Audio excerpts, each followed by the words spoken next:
نائب وزیر اعظم وزیر خارجہ اسحاق ڈار کا امریکی وزیر خارجہ سے ٹیلی فونک رابطہ۔ دونوں رہنماؤں نے دو طرفہ تعلقات، علاقائی سلامتی، اقتصادی تعاون پر تبادلہ خیال کیا۔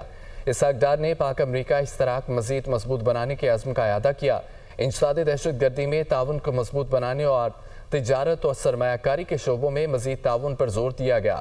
ترجمان دفتر خارجہ کے مطابق مارکو روبیو نے پاکستان کے ساتھ معدنیات کے شعبے میں تعاون کی خواہش کا اظہار کیا۔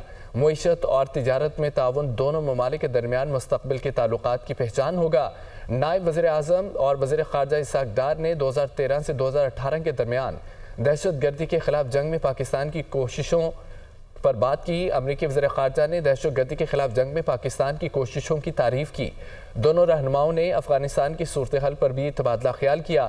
مارکو روبیو نے افغانستان میں چھوڑے گئے امریکی فوجی ساز و سامان کے مسئلے کو حل کرنے کی ضرورت پر اتفاق کیا۔